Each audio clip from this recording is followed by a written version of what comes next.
Hello पिलाने तो स्वागत कर चैनल को पूर्व क्लास रो जो क्वेश्चन था रिवीजन देते तार आंसर कौन हम which of the following is the SI unit of Planck's constant h E equal to h nu. Okay energy equal to h Planck's constant into frequency तो h रो unit कौन हम energy by frequency energy unit कौन joule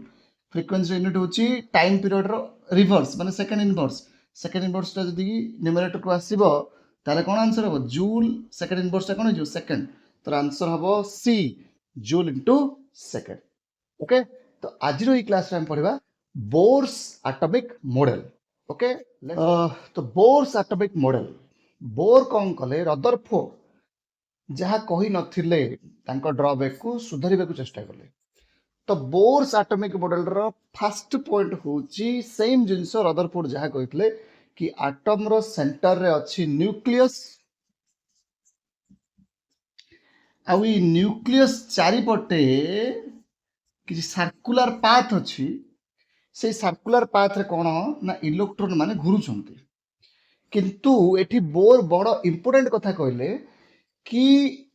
nucleus चारिपटे जेकोसी circular path रे electron घुरिबो नाही electron घुरिबो किछि particular circular path रे nucleus चारिपटे किछि पार्टिकुलर किछि सेटेन किछि निर्दिष्ट सर्कुलर पाथ अछि जाकू बोर ना देले ऑर्बिट बोली सेई पार्टिकुलर ऑर्बिट रे ही इलेक्ट्रॉन घुरिबो अन्य मन भावंतु एठी जदि इलेक्ट्रॉन घुरिला एटा हबो एक नंबर ऑर्बिट तापरे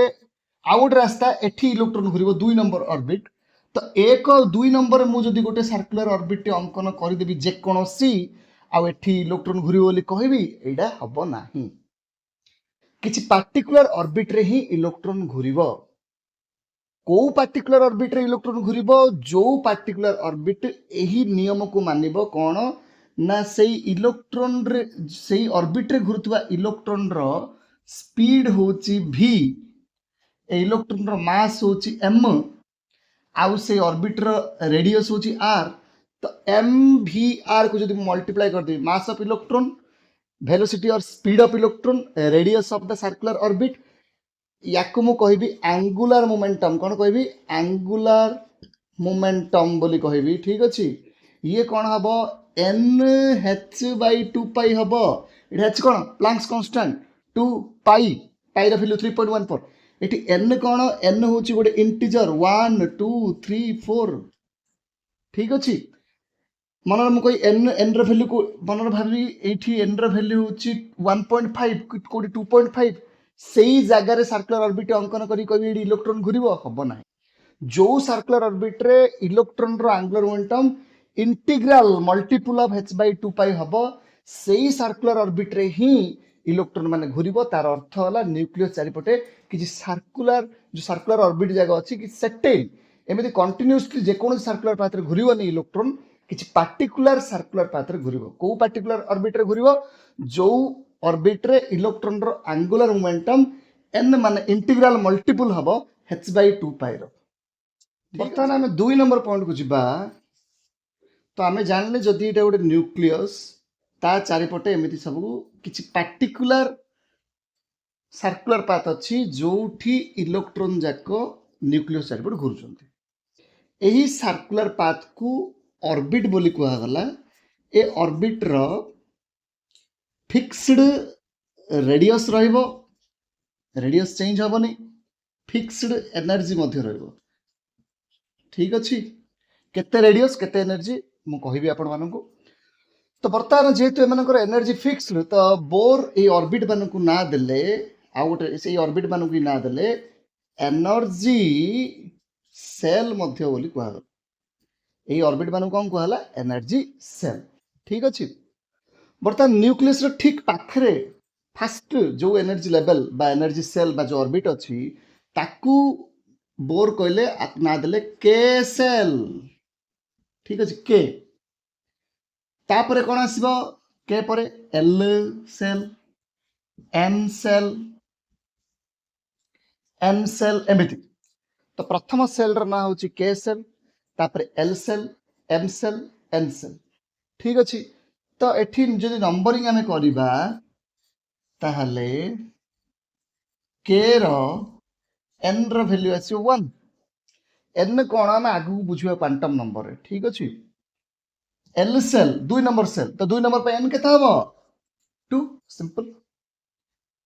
m सेल पाई n रो वैल्यू केते 3 n सेल पाई n रो वैल्यू केते 4 ठीक अच्छे एमि o सेल पाई टोटल आज बजे जोड़ा पड़छि टोटल 7टा सेल अछि बोली मन रखंतु किंतु आमे जे 4टा सेल विषय ही पढिबा एति ही यूजफुल हबो हमको सेल बा ऑर्बिट ए ऑर्बिट बा सेल माननकु बोर एमिति नामकरण करचंती ठीक अछि नंबर 3 होछि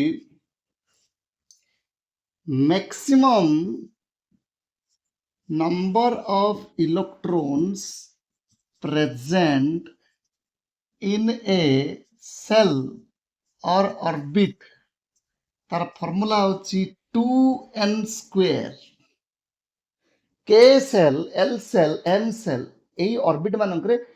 मैक्सिमम मैं ताठो अधिक इलेक्ट्रॉन रही परियोनी तो केते मैक्सिमम इलेक्ट्रॉन रहइबो तार फॉर्मूला 2n स्क्वायर n रो वैल्यू 1 हबो जदी k सेल n रो वैल्यू 2 हबो जदी m सेल n रो वैल्यू 3 हबो जदी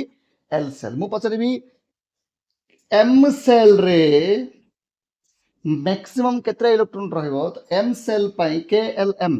m सेल पाई n रो वैल्यू 3 तो मैक्सिमम नंबर ऑफ इलेक्ट्रॉन पळे आसियो 2 * 3 रो square 2 * 9 jar value 18 correct answer मु कहबी k सेल रे मैक्सिमम केतरा इलेक्ट्रॉन रही परिबो k सेल माने फर्स्ट सेल तार n रो वैल्यू 1 तो 2 * 1 रो स्क्वायर 2 * 1 रो स्क्वायर 2 1 रो स्क्वायर 1 तो केता आसियो 2 तो k सेल रे टोटल 2 इलेक्ट्रॉन रहइबो हला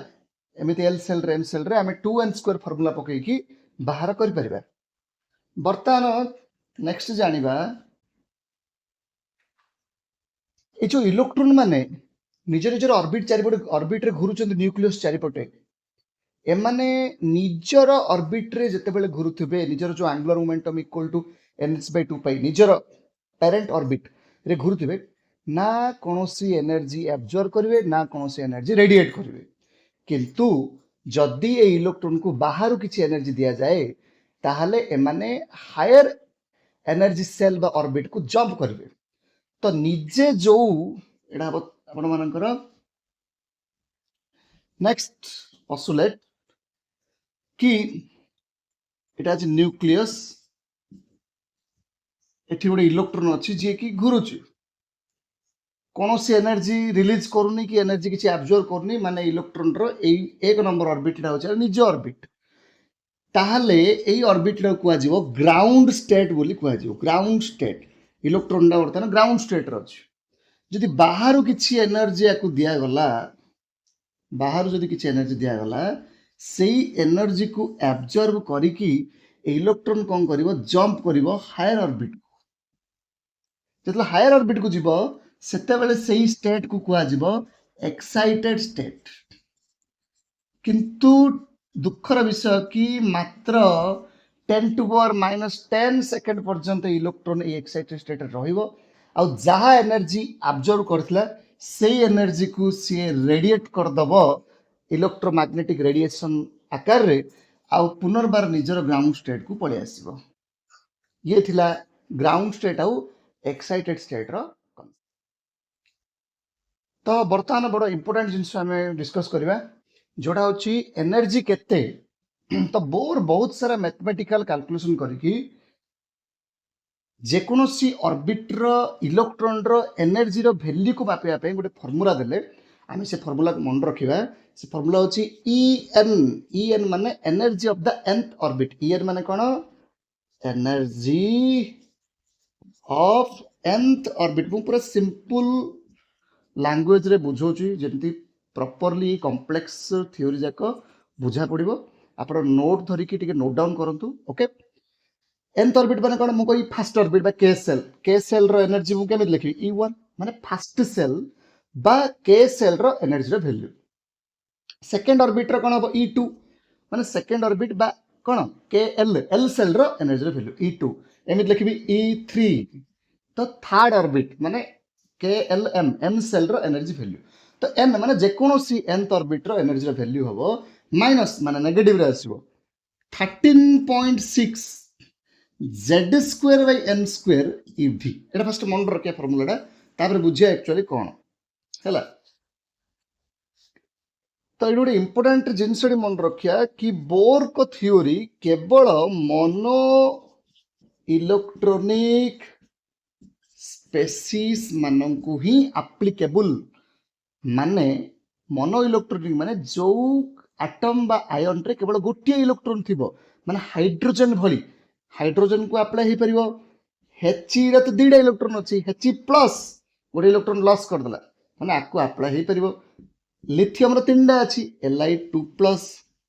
गोटे इलेक्ट्रॉन Be रा चारटा इलेक्ट्रॉन अछि Be3 प्लस माने गोटे इलेक्ट्रॉन एही स्पेसीज एही एटम एही आयन माननकु ही बोर्स एटॉमिक मॉडल अप्लाई हे परिबो अन्य कोनोसी एटम जार गोटे इलेक्ट्रॉन रो अधिक इलेक्ट्रॉन अछि ताकू बोर को एटॉमिक मॉडल कंप्लीटली एप्लीकेबल हबोनी। तो एही फार्मूलाटा केवल मोनो इलेक्ट्रॉनिक स्पेसीज में एप्लीकेबल। तो -13.6 z माने एटॉमिक नंबर z माने कोन एटॉमिक नंबर हाइड्रोजन पई z रे वैल्यू 1 हीलियम पई z रे वैल्यू 2 लिथियम पई z रे एटॉमिक नंबर 3 बेरिलियम पई z माने एटॉमिक नंबर होची 4। सो एही फार्मूला को अप्लाई करिकि आमे सही हाइड्रोजन किबा जे कोनसी मोनो इलेक्ट्रॉनिक स्पेसीज रो first orbit second orbit third orbit रो एनर्जी रो वैल्यू कैलकुलेट करि परिबा। मु एठी गोटे टेबल देछि एटा बड़ा इंपोर्टेंट नोट आको नोट डाउन कर दियंतु। मु वर्तमान कोन करबी हाइड्रोजन रो फर्स्ट ऑर्बिट रो एनर्जी वैल्यू आनिबी। तो केमिति करबी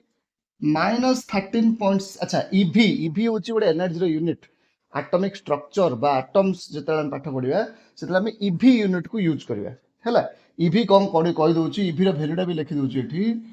1 इवी होची 1.6 * 10⁻⁻19 जूल। फिजिक्स रे को हम डिटेल्स रे बुझिबा हैला। तो हाइड्रोजन रो प्रथम orbit KSL first cell row energy value केमिति बाहर करबा -13.6 हाइड्रोजन पे z के एटॉमिक नंबर 1 तो 1 स्क्वायर को ऑर्बिट रो बाहर करछि फर्स्ट ऑर्बिट रो n जगह 1 पडियो तो 1 स्क्वायर 1 स्क्वायर 1 बाय 1 स्क्वायर 1 तो केता आसला -13.6 लिखि छी